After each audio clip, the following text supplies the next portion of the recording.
Hello and welcome back. My name's Liam and I'm developing Patch Quest, an action roguelike game with some Metroidvania influences. One thing that sets Patch Quest apart from other roguelikes is your lasso, which lets you mount and ride all of the game's monsters. Depending on the monster, this lets you use a bunch of unique skills. Another thing that sets Patch Quest apart is the open world map. At the start of each run, you can embark into the jungle, hills, desert, or coast regions, and from there you can travel to a variety of different landmarks and habitats. So this month I've been overhauling the Overworld map with an entirely new procedural level generator. I haven't quite finished this new system yet, which means there's unfortunately no update this month. However, at the end of May, I'll be releasing everything onto the free public beta. Anyway, here's what I've done so far. Last time on Dragon Ball Z. Previously, every Overworld room was a square, like in The Binding of Isaac. After clearing one room, you could head into the next room. But now I've added some longer corridor-shaped rooms to the game. These corridors scroll as you travel through them, and they basically function as obstacle courses. The kind of obstacles that you'll face depend on your habitat. In the hills habitat, you'll find these cliffs that make it harder to travel north. In the jungle, you'll find dangerous mushrooms that release clouds of spores. In the desert, you'll find these spiky cactus patches. And in the coast, you'll find powerful waterfalls and whirlpools. Let's take a look under the hood and see how all of this works. An obstacle course can be split up into a series of smaller patterns. Each pattern is responsible for a specific kind of obstacle, and it can be 1, 2, or 3 patches long. For example, the river pattern is 2 patches long, and it constructs a river of hazardous terrain that crosses the entire width of the corridor. Every pattern comes with a bunch of different variations. Sometimes the river is guarded by monsters, and other times it's full of swarming insects. And sometimes it comes with moving platforms that help you cross over. You'll come across different variations depending on the habitat. Basically, the pattern will look at what grows in the current habitat and then try to find something that matches a particular set of tags. For example, the river pattern has a spiky walls variation, but this requires some kind of spiky obstacle to make the walls. Urchins are tagged as spiky, and they're found in the coast habitat, so this means that a coastal river can use urchins to create these spiky walls. But in a different habitat, spiky walls variation might not be possible, because there might not be anything tagged as spiky. This tag-based filtering system is very flexible, and it lets me create pattern variants that feel unique to each part of the overworld. Of course, I've also made a bunch of other patterns. For example, there's this wide pattern filled with trees, or there's this narrow pattern with volcanoes.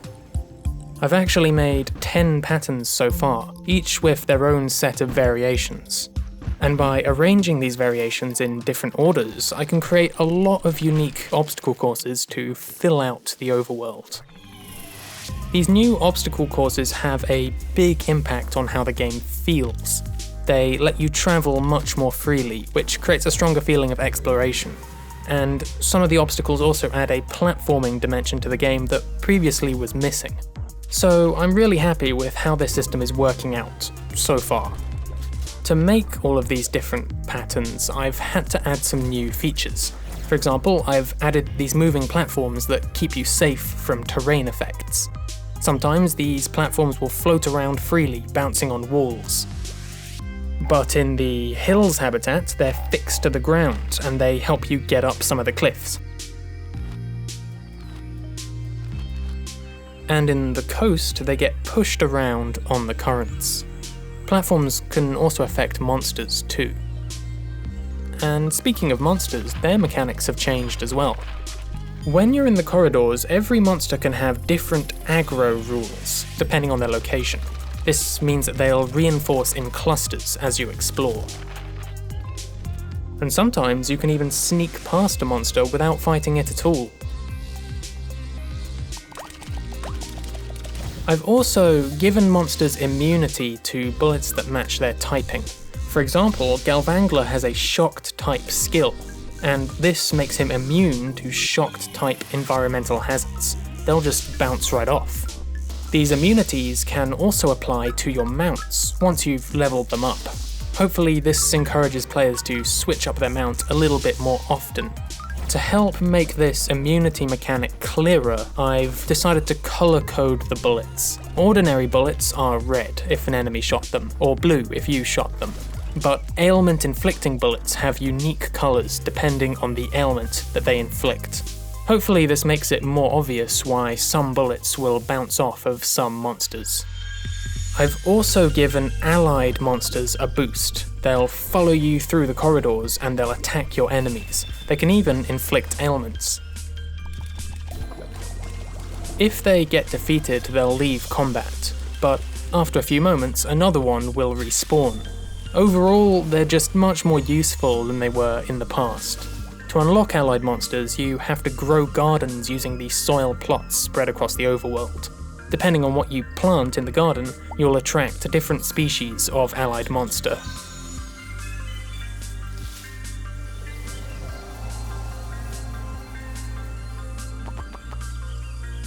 You can also see your gardens on the map now. Their centre is marked by a star, and their range is shown by these green leaves.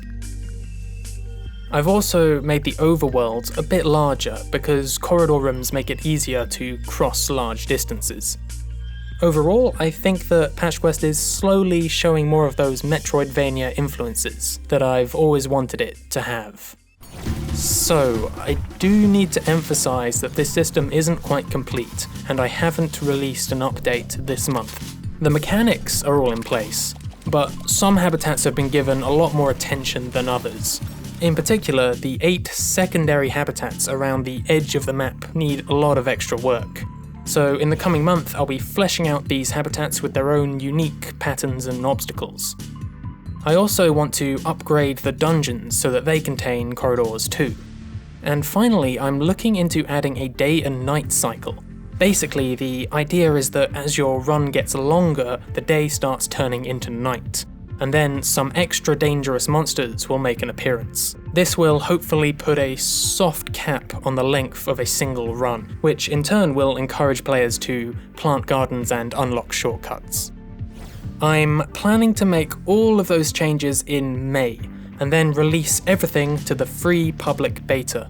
If you want to be notified when that happens, be sure to sub and ring the bell. And if you want to get more regular news, be sure to follow Patch Quest on Twitter. I've been posting a lot of extra details there that you won't see in these devlog videos. And of course, if you want to make suggestions of your own, you can get involved in the development process by visiting the Discord server. Everybody is welcome. But that's all for now. Thanks for watching.